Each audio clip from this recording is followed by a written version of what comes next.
Pertama, syukur kita ini adalah sampai detik ini, sampai saat ini kita masih diberikan kesehatan, sehat lahir, sehat batin. Tapi tidak sedikit saudara kita yang sedang mendapat ujian, sedang sakit atau tidak sehat. Baik yang sehat, termasuk yang tidak sehat, semua diberkati. Jadi kalau sudah berkah Allah, ridho Allah, maka sudah tidak ada masalah antara sehat dan tidak sehat. Jadi kalau ridho Allah itu semua diberkahi.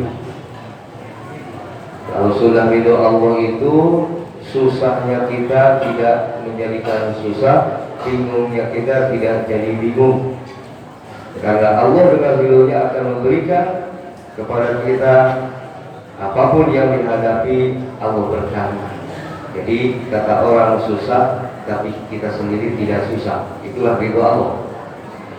Oleh karenanya mari kita sama-sama pasrahkan diri kita hanya pada Allah. Apapun guru kita memberikan tuntunan melalui zikir yang ditalkinkan, ada kalimat yang sering diucap sebagai munajat kita kepada Allah. Ilahi anta ma'usum. Hanya Allah lah yang kami maksud dari apapun yang kita upayakan, apapun yang kita lakukan, hanya untuk Allah. Waridhoka matlubi, hanya ridho Allah yang kita mohonkan dari apapun yang kita lakukan. A'udhini mahabbataka, beri kami ya Allah mahabbah, cinta kami padamu ya Allah, sehingga dengan cinta akan dirasa mudah. Jadi kalau kita masih merasa berat hidup, berarti sesungguhnya belum ada cinta di dalam diri ini pada Allah. Wa ma'rifataka, jadi cinta kemudian ma'rifat, kenal. Berbeda dengan sesama kita, ma'rifat dulu, kenal dulu baru cinta. Tapi pada Allah mahabbah wa ma'rifat, cinta dulu baru nanti kita akan kenal. Nah itulah tuntunan yang dulu Agung berikan kepada kita sebagai ikhwan pengamal thariqah Qadiriyah Naqsyabandiyah Pondok Pesantren Sriwijaya. Oleh karenanya, Bapak dan Ibu, para ikhwan, mari kita senantiasa segarkan kembali ingatan kita, pemahaman kita dan kesadaran kita, agar kita tidak keluar dari relnya, agar kita tidak keluar dari asas tujuan kita berthariqah. Jangan sampai dengan tujuan yang mulia, yang baik, yang luar biasa, tujuan ingin mengharap ridho Allah, malah sebaliknya kita mendapatkan laknat Allah. Ya'udzubillah. Tujuan kita maksudnya ingin mendapatkan keberkahan barokah makhluk agung dengan khidmat kita, malah sebaliknya. Karena kita su'ul adab, kita akhirnya celaka. Jadi jangan sesuatu yang baik karena ada salah di dalam perjalanan menempuh kebaikan itu lalu jadinya salah. Jadi tidak setiap tujuan yang baik menjadi baik kalau ada cara yang salah yang kita tempuh. Makan itu untuk mengenyangkan, tapi karena salah makan, mestinya makan dimasuki ke mulut, ini ke telinga, salah, jangan jadi kenyang malah jadi penyakit, karena ke telinga masuknya. Minum mestinya melalui mulut, ini melalui hidung, ya sakit juga melalui hidung. Salah di dalam caranya, karena tujuannya dengan makan ingin kenyang. Nah begitu pun kita di dalam beribadah, di dalam berkhidmat. Jadi mohon kepada kita semua, wabil khusus pengurus, karena pengurus ini mempunyai tugas yang berlebih. Jadi ada tugas tambahan kalau pengurus itu di dalam khidmat. Jadi tugas khidmat kita ini ada yang sama, ada yang berbeda. Samanya dari sisi kita semua sama-sama tugas kita, hikmah kita adalah mengamalkan dan melestarikan ajaran dari guru agung pengesama ajaran Toriko melalui zikirnya, khataman, manakib. Karena itulah tuntunan pokok dari guru agung. Setiap habis sholat zikir 165, syukur bisa lebih, khataman paling tidak seminggu 2 kali, upayakan syukur bisa tiap hari, manakib sebulan sekali, syukur bisa beberapa kali. Jadi semua adalah tuntunan yang minimal yang guru berikan. Agar apa? Agar kita semua tidak menjadi berat di dalam mengamalkan. Maka bersyukur kita diberi tuntunan oleh guru mursyid, mengasabah tuntunan yang ringan yang tidak memberatkan. Tapi seringkali sesuatu yang ringan, sesuatu yang diperoleh didapatnya dengan mudah, seringkali diabaikan. Berbeda dengan sesuatu yang kita dapat dengan susah payah. Sudah bela-belain kita dapetin barang ini, sudah ninggalin keluarga, sudah keluar uang banyak untuk dapetin barang ini, maka pasti dijaga betul itu. Ada istilah kalau ada yang mau beli pun nggak dikasih, karena perjuangan luar biasa. Jadi harga nilai mahalnya di perjuangannya. Jadi susah payah, nggak bisa diukur dengan uang. Nah jadi hadirin, jangan sesuatu yang mudah didapat. Orang talqin mudah sekali. Berbeda dulu. Dulu kalau mau ijazah atau talqin, kalau saya berbicara dulu pasti ceritanya nggak jauh dari almarhum Bapak sendiri, Ingat dulu zaman Abah Sepuh. Berarti kalau lebih dulu lagi, zamannya guru Abah Sepuh, bisa dibayangkan. Zaman Abah Sepuh saja masih ada syarat kalau mau ijazah itu, di samping usianya dilihat dulu nih, usia berapa? 40 sudah masuk syaratnya, harus 40 tahun. Atau belum 40, sudah nikah belum? Sudah masuk juga syaratnya. Sudah gitu, benar kamu mau talqin. Tujuan kamu apa? Terus selagi belum tujuannya ridho Allah, nggak dikasih. Sampai pada titik dia pasrah, hanya satu yang dimau, ridho Allah, baru. Tapi tidak cukup di situ. Untuk menguji kesungguhan itu, tambah lagi diujinya tuh. Kalau kamu benar-benar sungguh-sungguh mau ijazah dikit, belajar dikit ini, maka kamu laksanakan puasa selama 40 hari 40 malam. Kamu nggak tidur, dulu. Sekarang nggak ada itu. Makanya beda orangnya dulu dengan sekarang. Saya dulu didapat ijazah ini susah payah ini, bela-belain nggak tidur ini, bela-belain nggak makan ini. Padahal kepada ibu, antara beratnya dulu dengan ringannya sekarang sebetulnya nilainya sama. Ketika kita betul-betul menjaga, ketika kita mengupayakan secara istiqomah dan penuh keyakinan terhadap sang mursyid, sebetulnya nanti ketemunya sama. Makanya luar biasa pengasabah membuat tuntunan yang mudah, ringan, bisa siapa saja. Syaratnya cukup sudah balik. Ya, terus mau mengamalkan itu pun amalkan semampunya lagi, nggak dituntut harus. Nanti kalau kamu nggak harus, nggak sesuai tuntunan, kamu celaka, nggak begitu. Kualat, tidak begitu. Amalkan semampunya, luar biasa. Lagi-lagi ketika ada kebijakan semampunya, lalu kita ya karena semampunya, padahal kita masih mampu 165 ini 3 kali terus. Tapi itu pun masih ditolerir oleh guru. Nggak apa-apa, masih alhamdulillah bisa 3 kali. Selalu guru kita alhamdulillah bagus, baik, masya Allah, luar biasa. Pengasabah mursyid kamil mukamil, sempurna dirinya dan menyempurnakan yang lain. Yang beratnya cukup beliau, kita tidak perlu yang berat-berat, masya Allah. Tapi itu tadi lagi-lagi karena kita dapatkan mudah, terus kita abaikan. Seolah ini tidak luar biasa. Biasanya kalau yang berat-berat dianggap luar biasa nih. Nah, kalau saya dapatkannya, saya puasa, begitu puasanya aneh-aneh, tidak umum. Pasti dalam pikiran kita, ini hebat, ini luar biasa, oh gitu ya. Apalagi kalau kita sudah menempuhnya tamat lagi, selesai. Orang tahunya puasa itu nahan makan, minum, jiwa di siang hari, seperti puasa Ramadan. Ini kita mampu melaksanakan puasanya yang luar biasa, tidak umum.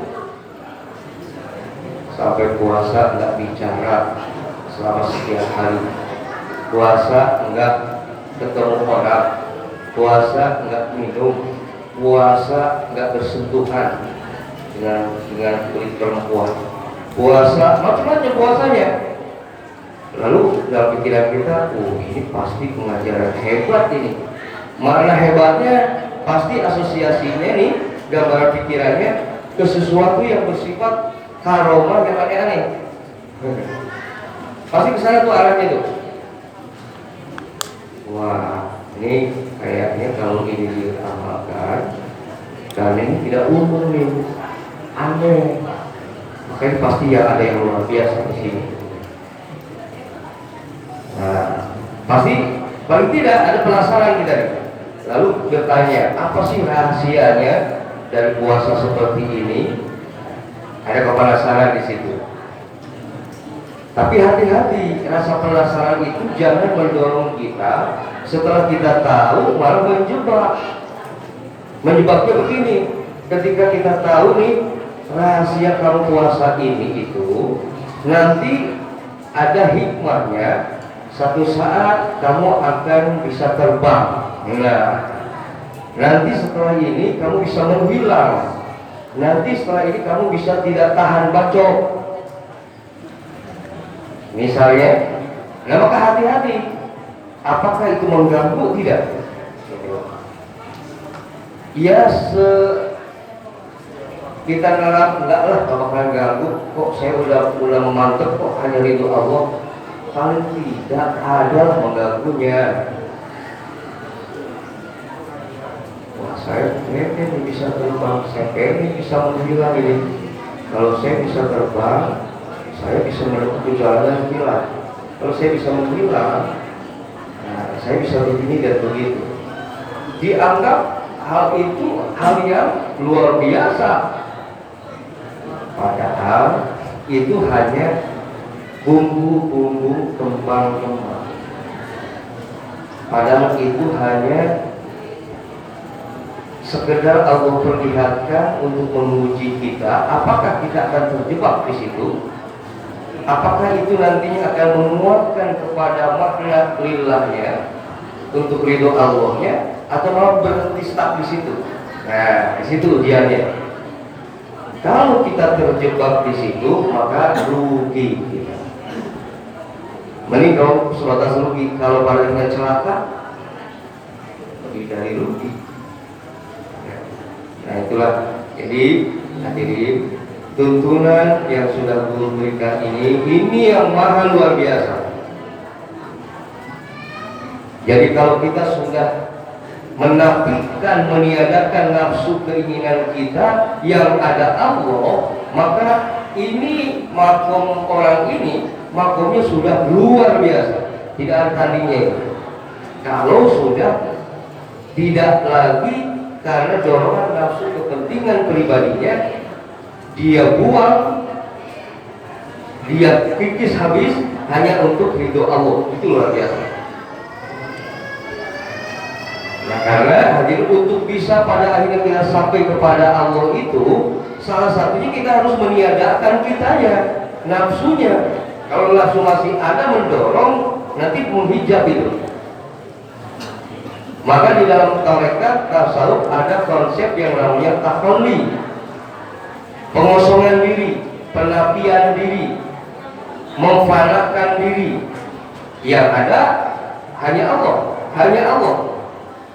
Untuk bisa sampai tahap hanya Allah, kita masih kesulitan. Karena siapa kita bisa mampu merasakan hanya Allah. Maka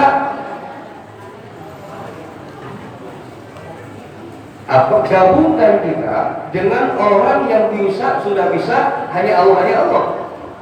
Siapa dia? Rasulullah Muhammad SAW. Kita tidak bertemu beliau, kita hanya tahu beliau dari hadis-hadisnya. Lalu kepada siapa lagi? Kepada sahabatnya. Kepada siapa lagi? Nabinya. Kepada siapa lagi? Aulia Allah. Kepada siapa lagi? Para ulama warasatul anbiya. Nah, dekatnya pemahaman kita dalam berteko bergabungkan diri kita kepada guru agung para sahabat. Nah, jadi sudah kita bersyukurnya dipertemukan dengan guru agung para sahabat. Artinya kita tinggal ikut ke beliau, gabung ke beliau, karena beliau nanti yang menghantarkan. Nah, kalau kita tidak gabung dengan orang-orang saleh, karena ada keterangan kun ma'allah, fa illam takun ma'allah, fa kun ma'aman kana ma'allah, fa innahu yusiluka ila Allah. Gitu ya. Kalau kamu tidak bisa bersama Allah, maka gabungkan kamu bisa bersama dengan orang-orang yang sudah bisa bersama Allah. Siapa? Tadi para Rasul, para sahabat, tabi'in, para aulia, guru agung, para sahabat. Jadi kita sudah nggak usah berpikir yang berat-berat kok, yang ribet-ribet. Cukup kita dipertemukan dengan guru agung. Kita ikuti dia. Dan yakinkan hadirin supaya kita senantiasa mendapatkan keberkahan dari beliau, tuntunan bimbingan beliau.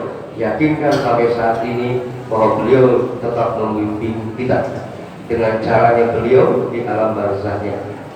Karena seorang aulia, seorang solih hanya pindah tempat alam saja. Jadi beliau termasuk di dalam ijazah mentalkin itu masih beliau. Wakil talkin ini wasilah. Makanya nanti bagi yang baru mau talqin ini, jadi jangan meyakinkan yang mentalqin saya, jangan. Saya hanya wasil. Wakil talqin yang lain hanya wasil. Semua yang mentalqin beliau, guru agung, pengusaha. Ya. Jadi saya dan wakil talqin yang lain hanya wasil. Harus meyakinkan terhadap gurunya. Itu ciri murid. Yakin juga, mesti juga. Dia harus meyakinkan siapa guru kita. Setelah yakin, ikuti tuntunannya. Jangan sekedar yakin cukup tapi tidak ikuti tuntunan.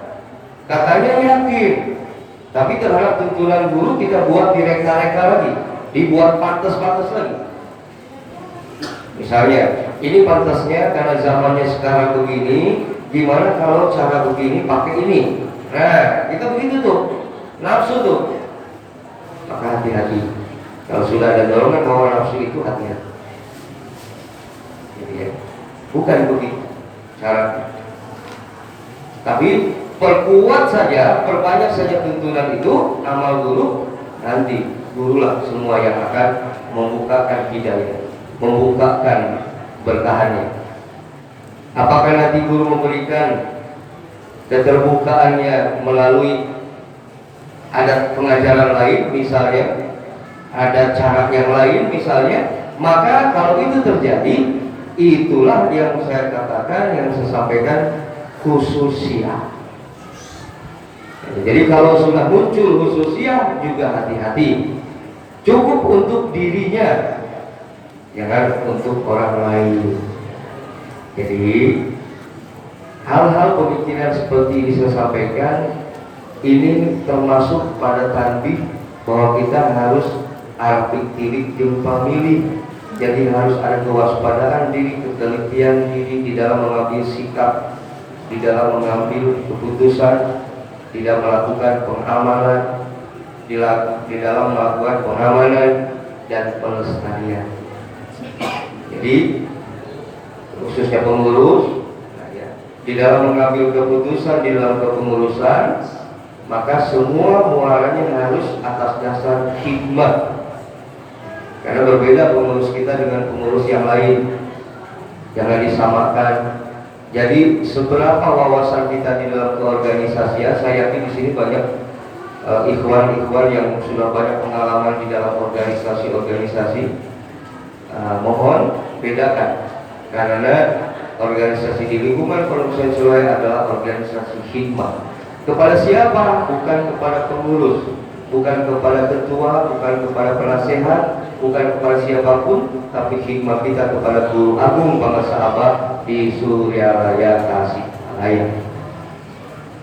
Artinya keputusan yang dibuat baik di Tangerang, di Cianjur, di manapun, itu keputusan yang finalnya sementara, harus begitu.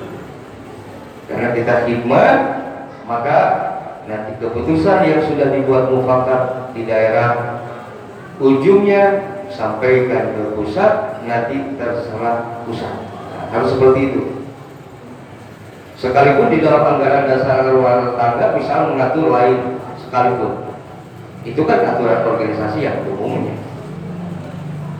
Tapi itu tadi, ada sisi yang harus dikembangkan di dalam organisasi di Suryalaya ini adalah kehikmahan kepada Guru Agung. Sehingga ketika keputusan kita ternyata tidak diterima oleh pusat, maka kita harus kembali kepada sami'na wa ata'na, ikuti tuntunan pusat. Jangan mereka doang untuk sudah nama, karena kita sudah diputus di daerah, pusat nggak setuju, jalan terus. Nah, berarti itu kita termasuk nantinya tidak ada di sana. Maka hati-hati dalam toriko, ketika kita tidak ada kepada guru, itulah yang menghancurkan perjalanan kita. Sebaliknya kalau kita husnul adab, itu juga yang menghantarkan kita dengan cepat usul pada Allah. Maka ilmu apapun ketika berbenturan dengan hikmah, sampingkan.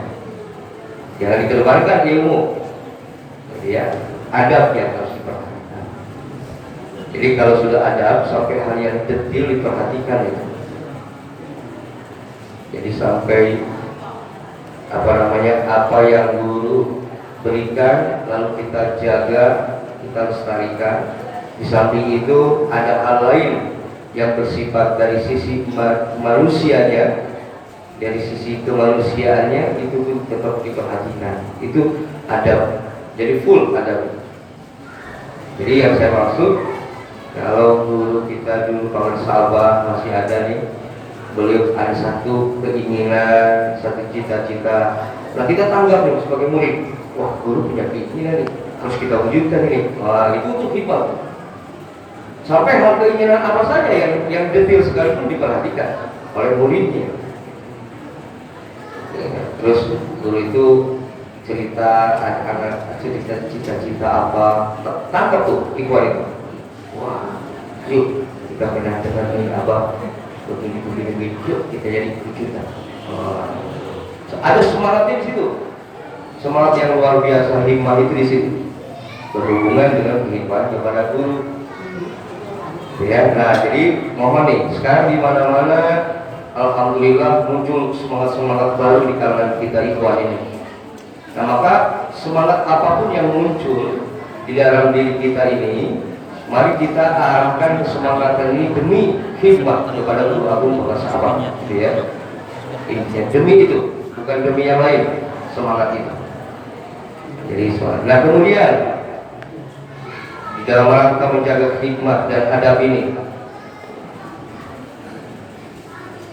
bagi sebagian kita yang diberi kelebihan ini, baik itu kelebihan ilmu, kelebihan harta, atau dari yang lain, itu biasanya nanti ada dorongan nafsu ini dan iblis di situ.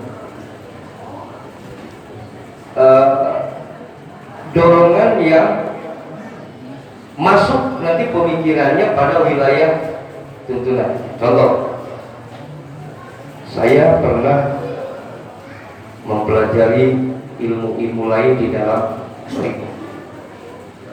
Saya pernah belajar ilmu falak, ilmu bintang, saya pernah belajar ilmu ulumul hadis, ulumul Quran, dan ilmu lain.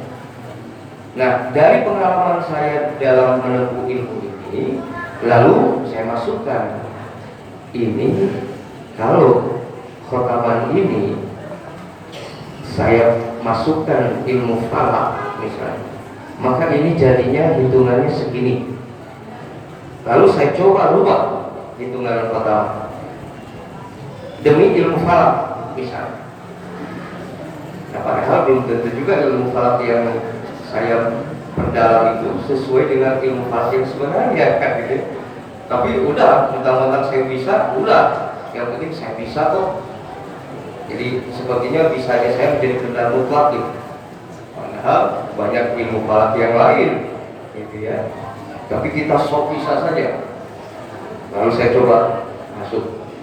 Maka yuk, saya bilang aja teman-teman, Ikhwan, nanti kita ketemuan malam minggu atau ketemuan kapan, di mana kita khotamannya begini. Kenapa begini? Ini menurut ilmu falak. Nah, gitu. Lalu coba diamalkan dengan ilmu falaknya. Nah, itulah hati-hati yang saya maksud.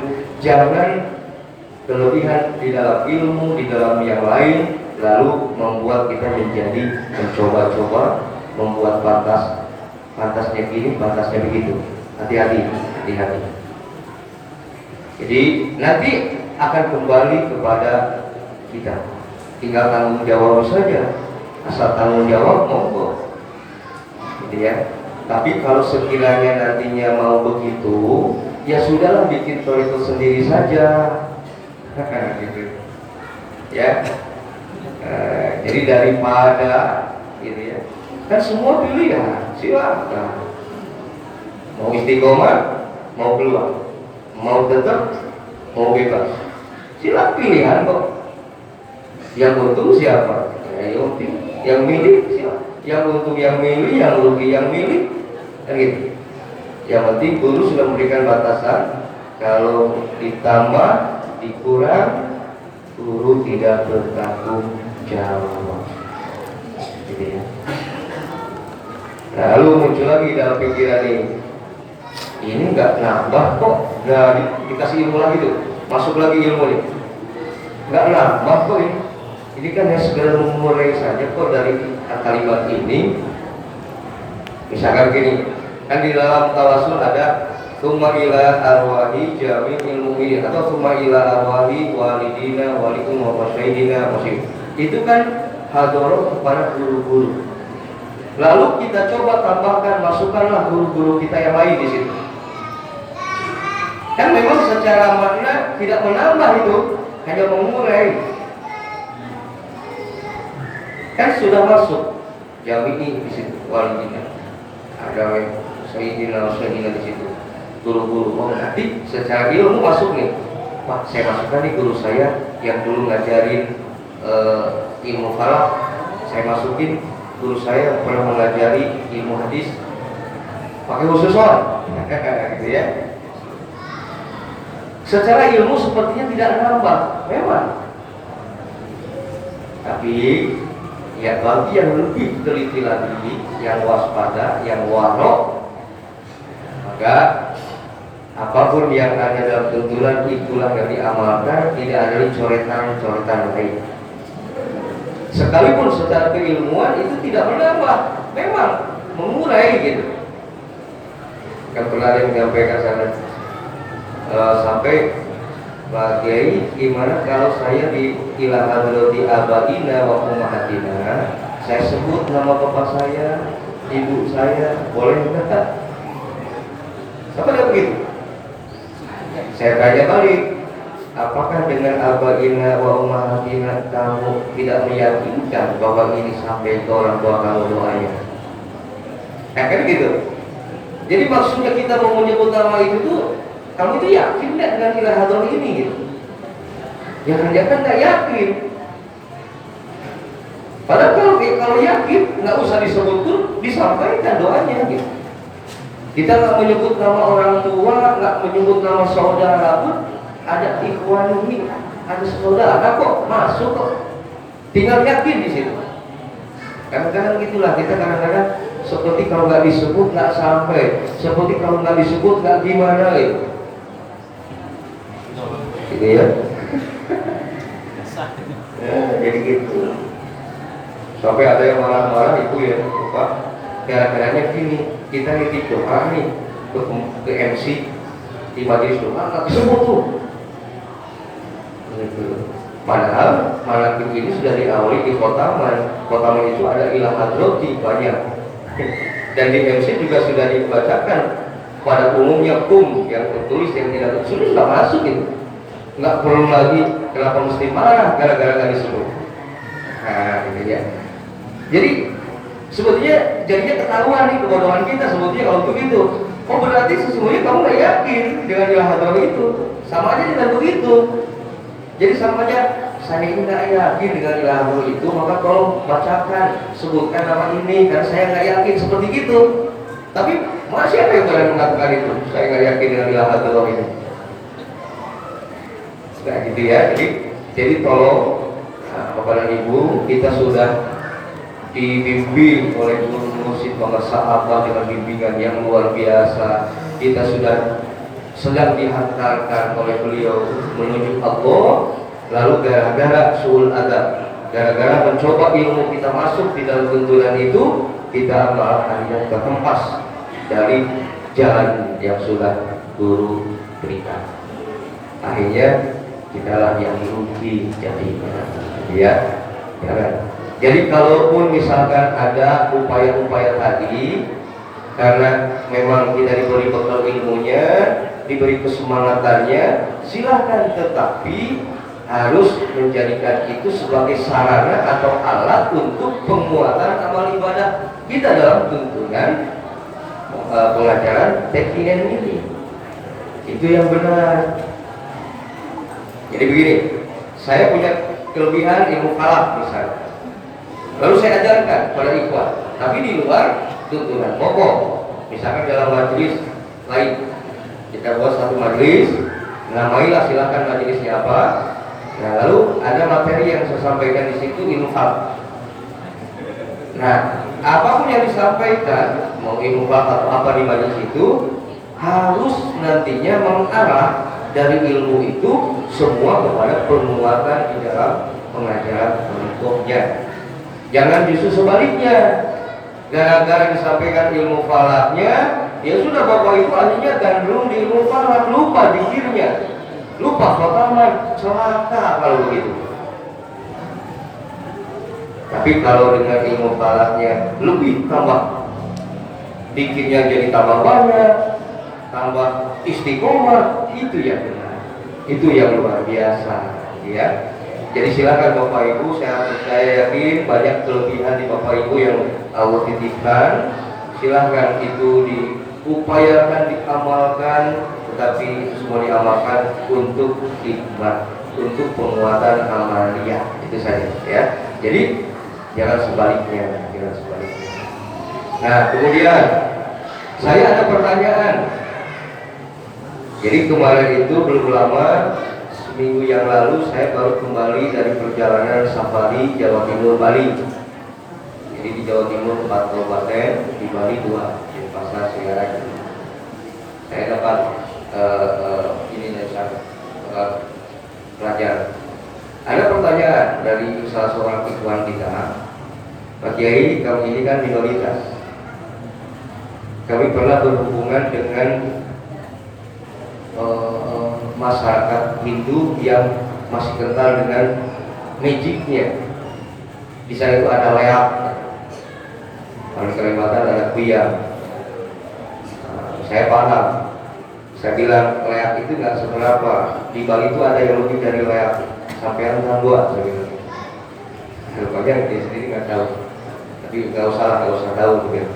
Nah, terus bagaimana gimana? Ya barangkali Pak Kiai, ini kami ini kan dalam rangka dakwah. Bekali kami juga dengan itu, ilmu-ilmu itu. Karena kami tahu dari kisah-kisah murid-murid Allah sepuh dulu memang punya bakal ilmu itu. Maka tolong kami berikan untuk dakwah kami. Jadi inilah kasarnya, kalau saya ajak berantem dia kalah, baru tunduk gitu. Udah kamu harus tampil, akhir kamu ini. Atau paling tidak kamu kalah, kamu jangan macam-macam lagi nih sama ikhwan kita, misalnya. Saya bilang kalau itu tujuannya jangan. nggak usah, jangan kamu bekali dengan itu. Sebab itu akan nanti mempersulit perjalanan kamu untuk nantinya sampai pada Allah. Yang penting cari selamat saja, cari aman saja, jangan cari musuh.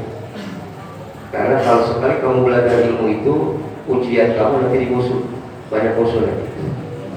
Kamu bisa nggak melawan musuhnya, mengantisipasi musuh itu, gitu ya. Pasti diujinya begitu. Nah, jadi karena begini, bukan dalam thariqah kita ini tidak ada ilmu yang macam-macam itu, bukan. Semua ada, Pak. Semua ada. Karena saya pernah diberikan oleh almarhum. Banyak sekali, mau apapun ada. Sampai Bapak Ibu, kalau Bapak Ibu pernah dengar di Mankoba, satu waktu Tuan Syekh para muridnya ingin dihadiri di waktu bersamaan 70 makan itu ya, dan semua dihadiri. Itu bukan sekedar memang itu karomat, tetapi juga memang ada ilmunya itu, bisa dipelajari itu, bisa kayak begitu itu. Jadi Bapak Ibu mau jadi berapa bisa kemana ya? Ada. Terus banyak. Kalau Bapak Ibu lihat film-film laga Angling Dharma atau apa yang berbau itu, kesaktian memang ada. Dalam Thariqah itu ada. Dan murid-murid Abah Sepuh banyak yang menguasai ilmu itu. Tetapi dulu betul-betul itu diberikan itu untuk penguatan pada diri, penguatan di dalam keyakinan, penguatan di samping memang dulu tantangannya ada penjajahan gitu. Jadi di samping penguatan untuk juga perang melawan musuh penjajah memang. Nah sekarang kan musuh itu tidak ada, musuhnya di dalam diri, nafsu. Jadi kalau musuh nafsu nggak perlu lagi yang begitu-begitu, karena itu hanya riak-riak kembang-kembang kecil saja. Kalau kita masih suka di situ, sebetulnya kita masih bisa dikategorikan. Kalau sering dengar ceramahnya dengan Didier, ya, beliau menyatakan masih kelasnya Pak Ud kan. Kalau kita masih senang dengan hal-hal yang begitu, itu bisa dicirikan makomnya itu masih jauh, masih senang di dunia itu. Karena saya menjadi saksi mendampingi almarhum dengan Bapak sendiri. Selalu saya dipanggil kalau ada tamu yang macam-macam itu. Dulu sering ini tuliskan ini, cara puasa seperti ini, amalkan ini. Dan sewaktu-waktu beliau sampaikan juga khasiatnya. Pernah? Oh saya pikir kalau beliau suruh menyampaikan khasiat, ini nguji orang ini nih, gitu kan, tamunya nih. Dia terganggu dengan khasiat itu. Jadi kalau tidak terganggu maka hasilnya akan luar biasa. Tapi kalau terganggu dengan khasiat itu rugi. Jadi rugi nanti. Saya sampaikan khasiatnya. Jadi ini itu nanti kalau ketemu musuh, kalau dibaca ini dengan cara injak kaki 3 kali ke kanan, nanti akan begini-begini.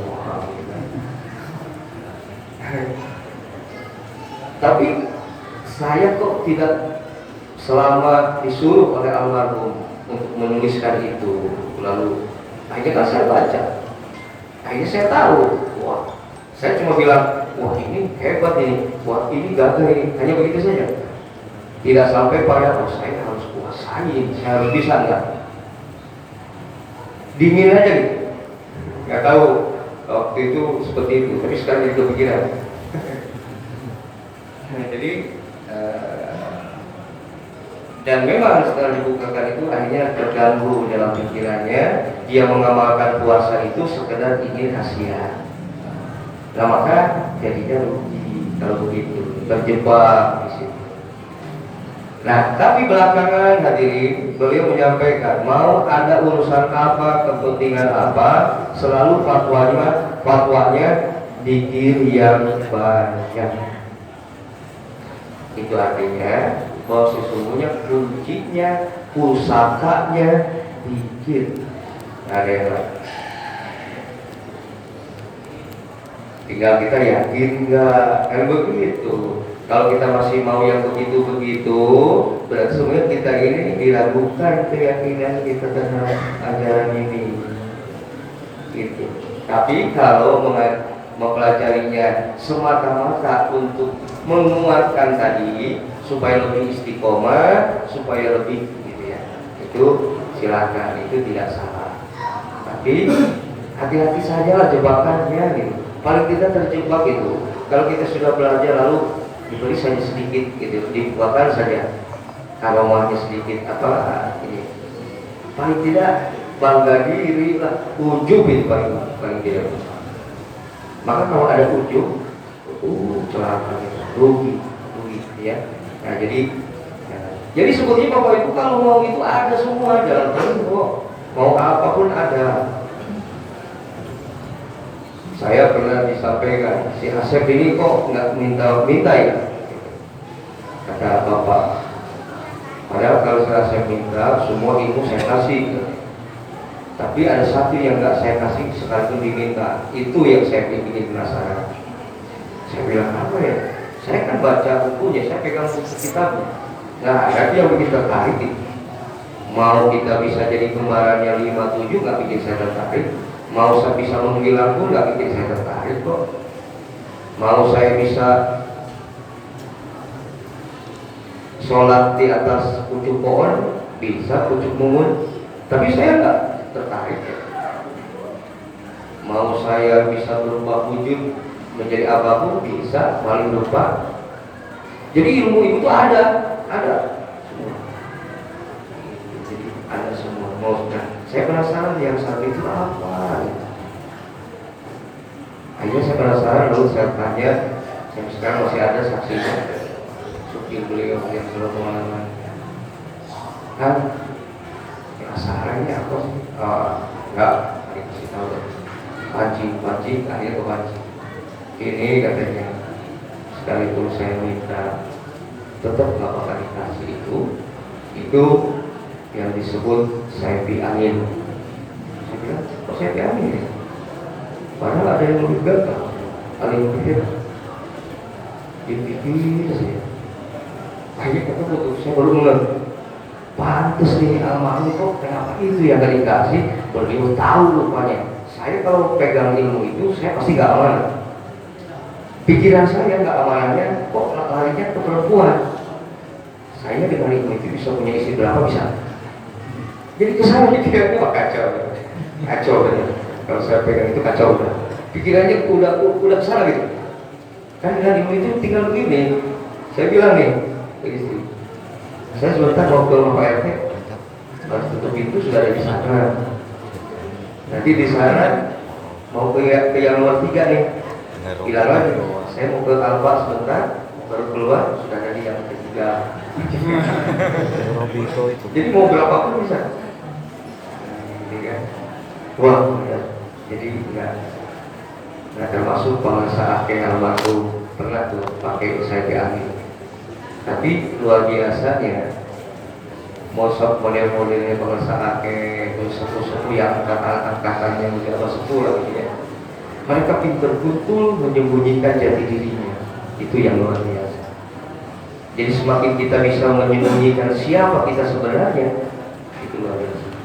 Kita malah enggak punya kelebihan sedikit, sombong, sombong, saya paling jago, saya paling hebat. Nah, gitu. Malah sebaliknya kalau kita, justru mereka itu semakin diberi kelebihan oleh Allah, dia semakin sembunyikan, semakin jaga betul, jangan sampai orang tahu. Itulah yang disebut bahasa akhir ini nyumput buni di nucaan. Jadi kalau kita bisa sudah bersembunyi di keramaian, itulah makna zuhud yang sesungguhnya.